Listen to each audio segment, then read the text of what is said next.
everybody, welcome to the Comic Game Movie Show. My name's Deshaun, and I'm recording this during a thunderstorm, so you might hear a bit of lightning, a bit of bang, and whatnot. So it's not for dramatic effect, it's just, it's a thunderstorm going on right now. But I just really wanted to get my thoughts out there on Loki Episode 1, Glorious Purpose. Now, Loki, of the 3 shows that were confirmed early on, WandaVision, Falcon and the Winter Soldier, and Loki, was always such a weird one. Because I always thought Loki was the one with the biggest potential to be the most fun, just because Tom Hiddleston, out of all the... I love Falcon and the Winter Soldier. I love, Sam and Bucky. I love Wanda and Vision. But Loki seemed to be the more entertaining character. The character that you felt like if they made a show around him and put time on him, that you would have the most fun watching. Just because he's a god, he's lived so much, and he's mischievous, and he's done so much, and he's Loki, and Tom Hiddleston is maybe the best actor amongst the actors in all 3 of these shows, maybe the best actor. It's definitely a toss-up between him and Elizabeth Olsen, because I thought Elizabeth Olsen just killed it in WandaVision. I thought her acting chops on WandaVision were second to none. I hope she wins some awards for her acting in WandaVision. But and I thought Anthony Mackie and Russell and not Russell Crowe, Russell damn it, how am I forgetting Kurt Russell, what was his name? Is it John Russell? I'm blanking on his name. The actor who played John Walker. I thought he did a fantastic job acting wise. But Loki was always the one that seemed like it could be the most potentiality as someone on another channel says all the time. And it was correct, because it's a toss-up for me, because I know a lot of people didn't. I personally thought that the Falcon and the Winter Soldier pilot was damn near perfect, because it had everything in it, except the only problem with that pilot was that you didn't see the villain. But you don't really see the villain in this one either. But the action, the character, I thought the Falcon and the Winter Soldier pilot was damn near perfect, and I think this one is damn near perfect as well. It's a toss-up. While I like the WandaVision pilot, and I think it's still unique, it's, unless you are in it, unless you are down for this, it might take you a while to get on board with it. But the Loki pilot really is the most, what's the word I'm looking for? The most MCU. While the Falcon and Winter Soldier probably has some MCU stuff in it, it really is just a character. And that's what I'm loving, by the way. I just want to talk about Marvel TV in general, just before I get into the meat of this episode, because no one's really talking about this. Everyone's trying to pit all the Marvel TV shows against each other. Is this better? Is this better? Plain and simple, they all were good to me. They all were great to me, personally. I ended up enjoying all of them. I think the finales for WandaVision and Falcon and Winter Soldier did leave a little bit a little bit for desired. It wasn't perfect, but overall they got their points across, and these are character pieces, and Loki is no different. It's just, he's a god. Since he's a god, the character piece has to take an even elevated, levels. Like the reason Falcon and the Winter Soldier was so low down here into the nitty gritty is because these are just 2 dudes. Yeah, sure, Winter Soldier's a super soldier, but they're just dudes dealing with normal shit on the ground. Wanda, so powerful, so hers is elevated to this fantastical sitcom level. But Loki being a god, an Asgardian, an alien, it takes it even to a higher level by introducing the Time Variance Authority into the equation. Now, the show takes place immediately after Loki escapes in EndGame. And, he lands in the middle of the fucking desert, and, the TVA shows up, Johnny on the spot, immediately to arrest him. They take him in, and the TVA is a combination of Beetlejuice and the Adjustment Bureau. Now, everyone has said that already, so it's not a shocker that I'm agreeing with everyone. It's this unique, what's the word? I always say that word. You know what I mean? Bureaucratic. I can't say that word, but you guys know what I'm saying. It's just bureaucrats in their suits and their ties and their cubicles, and they're just in their protocols, and it's just they're running this thing like it's a company. And the TVA are these powerful it's this powerful organization. I mean, put it in perspective. When you go to their headquarters, their home base, which seemingly is in the middle of nothingness, it's like in its own like pocket dimension itself, magic doesn't work there. To the point where, spoiler alert, our Infinity Stones don't work here. In fact, they have a shit ton of, they have Infinity Stones just lying around this place because they don't mean anything to them, because they are in charge of maintaining the proper flow of time, the sacred timeline. There's, at least according to this, a long time ago, there was a multiverse of timelines, just crazy timelines that were going to war with one another, and it was threatening to destroy all of existence itself. Not the universe, existence, period. Multiverse, nothing exists. So these three beings showed up, like somehow managed to wrangle all those timelines and combine and weave them together into one singular timeline, and that's the timeline that we live in the MCU. So, you know, and that's what the suggestion is that this is a sacred timeline. This is the timeline. Nothing changed, and it is, if anybody changes, and the TVA's job is that if anybody tries to fuck with that timeline, they come, they arrest you, they make you they make you stand trial. Now, from what everyone you see them try to kill. They kill one dude in front of Loki. They were about to kill Loki, but I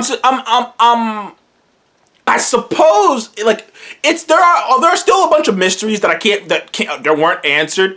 Like it's not answered whether the TVA, like it's said that what was it, the time, not the Time Lords, the Timekeepers. It's not the Timekeepers. The three Timekeepers created all the agents and people in the TVA. But the fact that they're recruiting Loki, it makes me think, well, maybe they didn't, like, and the personalities that all of these agents have, it's not like they're all, like, photocopies of one another. They're all different. They all have their own personalities, their own, desires and whatnot. And I couldn't imagine TVA creating, like, people with their own desires and shit. So, only thought I could have is that they actually recruit people who are variants to work for them. That's the only thought I have. I could be completely wrong, but that's the thought I had. But anyways, they answered a lot of questions. First of all, they set up Secret Wars with the whole multi-dimensions going to war with one another, risking destroy that. It's like they set up that's gonna happen again. They even said multiverse and madness in the little intro with Miss Minutes, which Miss Minutes was great. She kind of reminded me of these old school cartoon propaganda pieces, like or just these old school mascots, like the God damn it, who was that? Like the little pit boy in Fallout and the Monopoly Man. Like she just reminded me of those kind of like old school mascots that the fucking Pillsbury Doughboy. Like she just reminded me of these cartoonish mascots, and like the my name is Miss Minutes. It's like the whole slightly country voice thing too. It's like okay, like it's pretty funny. It's pretty funny. But like I said, this part is, it's entertaining seeing Loki be knocked down a peg. But the big thing about this episode in particular, other than the fact that they pretty much straight out say that the Avengers, everything that happens, like, it's a question of destiny. Because everything that happens in the MCU was designed to happen that way. The Avengers tampering with time was supposed to happen. They were supposed to do what they did. They're supposed to go back in time, collect the stones, and go back. Because, if you recall, the Avengers go back and put the stones back before they took them, therefore making it as if they never actually took them in the first place. The only lingering question is, what about Captain America's timeline that he created on his own? That he went back in time and he lived a whole life and came back. The only thing I can think of is that Cap went back and made, like, he went back to make sure that he didn't do it again. Like, I'm not sure. There's only like a couple things gonna happen. Either they just let that slide, which I don't think they would, though Cap would have been the variant though Cap's existence would have been the thing making it go off course, so him leaving and going back to his proper timeline might have fixed it. Either way, it's really like a moot point, because that whole, Cap's timeline is a conversation for another time. But generally speaking, outside of Cap's timeline, everything else was fixed, is put back to normal. And by the way, it's very heavily hinted too that Doctor Strange saw the timeline. Like the reason that was the one. The Doctor Strange was not lying when he said that there was one out of like 14 million possibilities of victory, which was the one that was supposed to happen. The sacred timeline. This is the exact thing that was supposed to happen.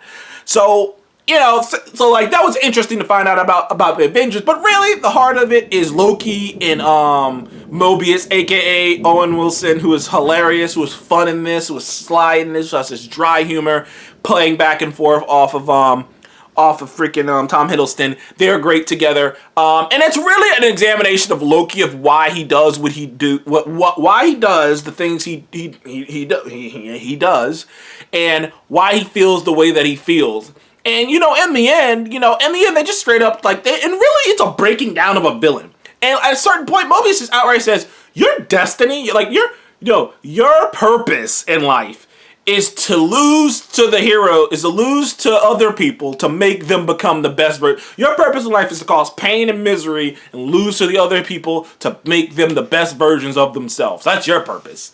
And it's like an examination of a villain, really. It's like this is what your job is.